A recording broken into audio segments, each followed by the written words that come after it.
Next on the agenda is a presentation. Tammy Green may come in a little later. We're going to have Richard Burris come forward, and he is going to share with us some information on mobility options. Thank you.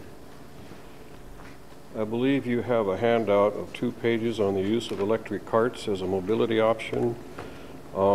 This has become a very important project of the Sierra Club.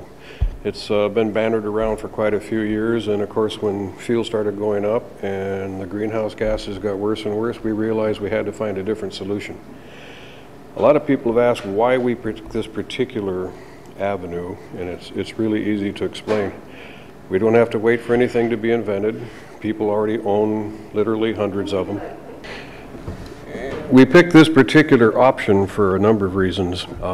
As you know, a lot of people own golf carts, so it was a no-brainer. From a planning standpoint, it was a lot easier because they take about the same space as a bicycle, believe it or not.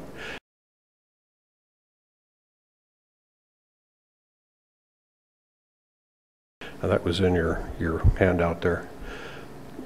The other reason we really wanted to approach it this way is that we're not trying to replace vehicles. We're not trying to compete with a Chevy Volt or anything else that's still on the drawing board, years away and prohibitively expensive. We're trying very hard to create a mobility option that's affordable for both sides, not just the consumer, but for municipalities.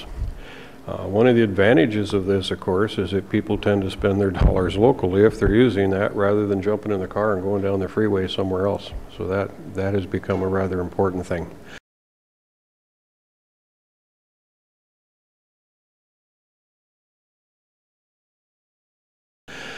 We recently, about 2 months ago, got the ordinance passed in the city of Orting. It's working well. There's been no conflicts, no problems. Councilman David Inge, who went out and bought a golf cart the very next day, told me that he very seldom uses his car once he gets home. It's just too darn easy to jump in the cart. It's just like a bicycle. Another big advantage of this is that people are realizing that it's actually better in a bicycle in a number of aspects. I ride a 21 speed. I live in Lakewood. And I'll be honest, I don't stop at all the stop signs. Once you get your momentum up, it's kind of a temptation to keep going. The nice thing about electric carts, it's so much easier to go by the rules of the road. Most of the comments at the City of Orting Council meeting were actually people that were more upset with the bicyclists on the Foothill Trail because they were having a lot of problems with speeding and not going by the rules. So that is another reason we've tried to push this option. From a disability standpoint, and people that don't have the ability to ride a bicycle, this is another excellent option. When we took this to Sounder and we're explaining that to them, it was like a light bulb coming on. I had the pleasure of sitting with one of your constituents on the express bus not too long ago on the way to Seattle. I didn't catch her name, but I have a habit of introducing myself whenever I'm on the bus because I take it often because I like to understand their problems are and what they're looking at. And this lady lives about 2.5 miles, according to her, from your town center. Every day she drives her car, parks at the park and ride, gets on the express and goes to Seattle. Her husband works in Renton, so he has to take the car. The bus is just out of the question. When I explained what we were doing, she really thought, well, I could get rid of a car. And she told me that she could probably save $400 a month just by having that kind of an option. So she was really looking forward to that. She says, well, for $4,000, of course I'd buy one. I'd be a fool if I didn't.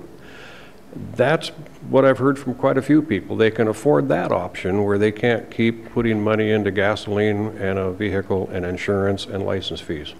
So I guess what we're asking you to do is to take this under consideration. What we'd like to do as a Sierra Club is work with whomever, Mr. McDonald or some member of your staff, prepare an ordinance. We're trying to keep some consistency for a number of reasons. We helped very much with the Orting ordinance. I'll be glad to give you a copy of it. And we're trying to keep it consistent because we're also at the same time trying to prepare legislation for the coming session in April. So we're working with staff in Olympia on the House side to do that. And thankfully we have a representative like Tammy Green. She has been incredibly helpful with this process. So speaking of Representative Green, she is here now. Pardon me? Representative Green has shown up, Oh, okay. and I'm wondering if she might want to add a few words as well on this topic. Okay. Hi, Tammy. I apologize. It's been a long day. I was at the Good evening. Thanks for coming tonight Yeah. to share on this topic. Tammy Green, state rep from the 28th. I was at the Lakewood Memorial and the traffic was crazy. And then I was on automatic pilot and I went to the old place and I'm like, oh, wait a minute, there's a new place. Anyway, so it's nice to be here to talk about something nice today after this tough day that we've had in our community. When Richard came to see me, I thought, well, I don't know if I really have anything to do with this, but you know, one of the things about being a legislator is you have the ability to have what I call the power to convene. You can actually say, I'm going to have a meeting on this, and people will actually show up. And I'm sure as city council folks, you understand that also. And so I started to do a little research about the electric cars, and I thought immediately of DuPont because it's such a great community with all of the walking trails and the bike paths and just the way your community is. I love to come here in Dorabelle because it's safe and friendly, and I just said, I think that might work in DuPont. So we put our heads together. I actually brought packets of material from some other cities in the nation that have gone to the electric cars. You've probably already given your whole presentation. Just a little bit. And so I just thought it would be a good thing for us to consider, you know, when we're in a tough situation in budgets, like I know all the cities are and the county is and the state obviously is. I think it's important that we don't lose sight of the future and what we could work towards that maybe wouldn't cost us a lot of money, but that we could work towards low emissions and keeping our folks in their own community shopping.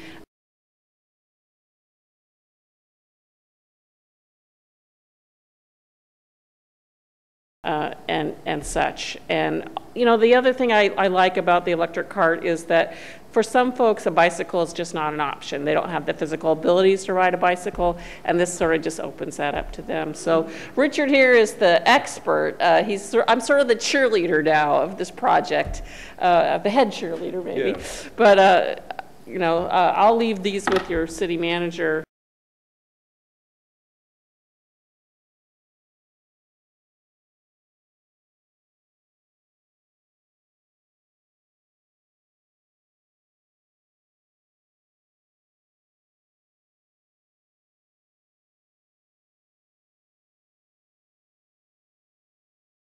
And he can pass them out, and we'll let Richard finish up.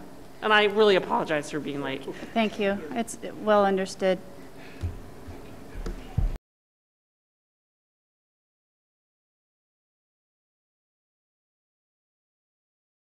I really don't have a lot left, mainly just to ask if you let us have the opportunity to work with your staff and come back with an ordinance to do that. Your town is basically perfect for this kind of a thing. I know when I found out that Peachtree City, Georgia has an extensive process, I actually bought the ticket, went to Atlanta and went down to see them. And it was amazing.